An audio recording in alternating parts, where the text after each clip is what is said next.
What is up, YouTube? Video response for jspartan98, I believe it is.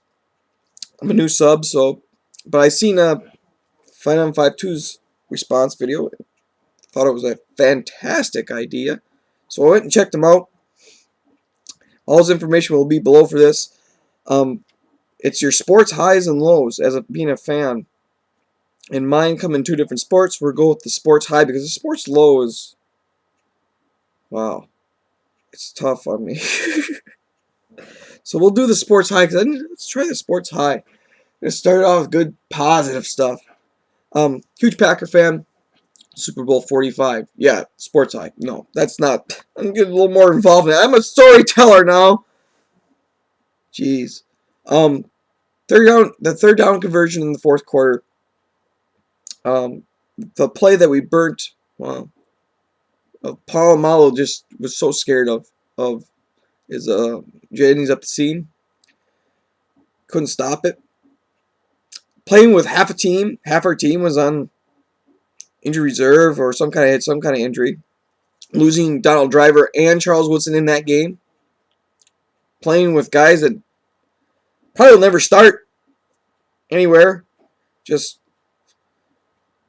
it was awesome. But it's that third down conversion where they made the play. 3rd and 10, fourth quarter. I lost my mind. I was so excited. I lost it.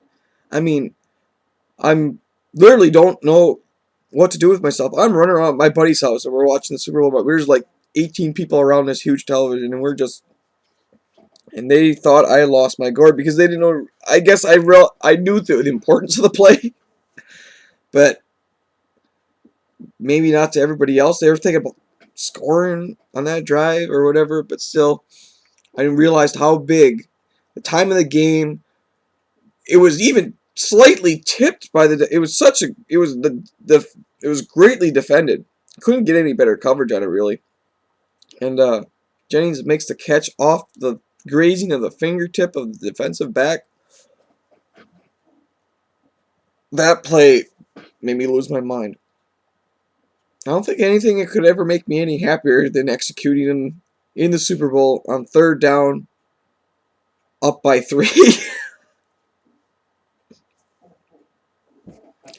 Big, huge. Whew. We go on to win the Super Bowl at 6. Kick a field goal on the drive. Didn't matter. When that play came down, I says, that's it. If we lose, we lose. But we made the play when we had to make the play. Right there. That conversion was the biggest conversion in Packer history that I've ever seen. Whew, that's exciting. Whew. That play I can watch over and over and over and over and over again. I'm a fat guy offensive line guy. That play's execution, it's just 2 players. Beat the defensive back, which he barely did, and catch the ball. Love you, Greg Jennings. Love you, Aaron Rodgers. That play was one of the best plays in Packer history. Anyways, that's the high. I don't know. The low is really low. Low. So we'll do this. A few years back, Armando Galarraga pitching for the Tigers. It's a normal game against the Indians. We see him many times a year. Not a big deal. As you know, I love my Tigers. And somehow this day, I usually watch every game live. If I don't, if I'm digging around outside or doing something, I tape it. But I usually watch most of them live. So it's a Cleveland game. So we're starting like 6, 7 o'clock at night. So it's not like we're playing on the West Coast where we have to wait. So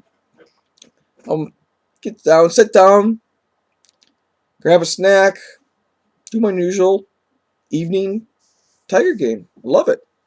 I don't know what I'd do without it.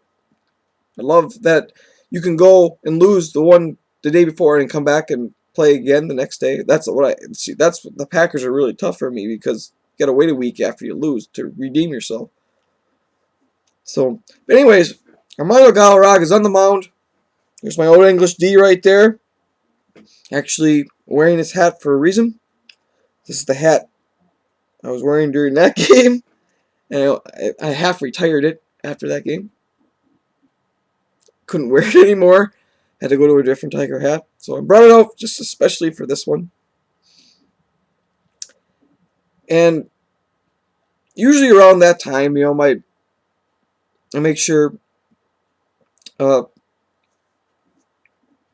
innings go by, and I try to make sure if something special is going on to call the old man, because he likes to do what I do too sometimes. If I'm outside, I record it and go through the commercials. So 3 innings go by of perfect ball. 9 up, 9 down. God damn it, this is awesome. Because Armando Galarraga is not no supreme pitcher by far. So I call him and get a hold of my mom. I says, get Dad in front of the television, get him some peanuts. He's not going to want to miss this. She says, okay. She doesn't ask any questions. She knows that if I'm calling about something sports, everything stops. I don't want him to miss it. So 3 innings go by, and he wasn't watching it. I kind of feeling right now that I really shouldn't have called him because of the outcome. But anyways, 7th inning comes.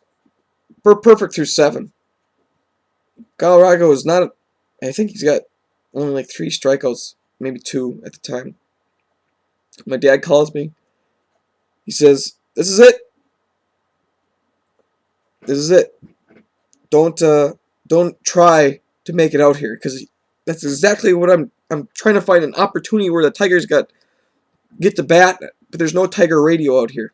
I want to get to my dad's house because you want to share this special moment. He loves the Tigers just as much as you do, and no other person than my dad. So can't get there. There's just no. I cannot miss a pitch." And he says, he knows exactly what I'm thinking. He says, "Don't try to make it out here. Don't miss it." Oh, I'm getting kind of emotional already. But anyways, so I sit. I don't know what to do with myself. I'm watched through 8, and he just breezes right through the 8. I says, okay, 1 more inning to go. Finally get some breathing room in the runs, because I think it was like scored at 1-0. I think it was like 3-0 by the time the 9th comes around. So that makes me feel a little bit better. And first out of the inning, long fly ball to left center, and our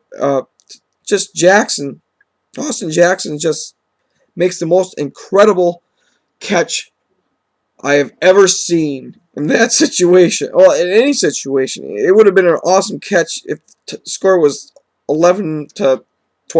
It didn't matter. It was one of the best catches I've ever seen. Over the shoulder, saving the perfect game to that point. So it's got to be it. This has got to be the day. My entire lifetime, I wanted to see a Tiger pitcher pitch a perfect game. My entire lifetime. This is my goal in life. I'm in my 30s. I can actually do it, because the last time it happened, I wasn't alive when a Tiger pitcher pitched a perfect game. God, this is so tough to talk about.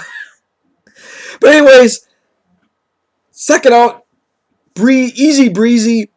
So it gets down to me moving my footstool to the side, on my knees, praying to the baseball gods to get 1 more out. And I'm on my knees in my living room, and the play happened. And I've seen tons of baseball to know when a guy is out or safe. I usually don't need the umpire to tell me. My hands went up like this, and then I went belly first after it was called. Jim Joyce called him safe, and wept like a little girl on my living room floor as a grown man. wept. I feel like crying now, just talking about it. That didn't make me mad. It made me extremely sad. I knew he was out. So, and Galarrago was. What I do feel good about that day was Galarrago didn't lose his mind. All he did was smile. Went out to the mound and finished the game off.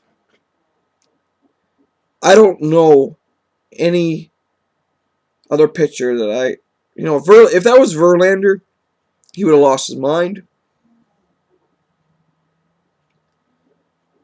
Or any other pitcher that's fired up. He was just that level-headed guy. Went on the mound, finished the game off. Lost a no-hitter, lost a perfect game all in one swoop because of the call of Jim Joyce. That's a low. I don't care. That's a low in my life. But great contest. Sorry the video's so long, but I'm a storyteller. Anyways, thanks for the contest, and deuces, everybody. Check you later.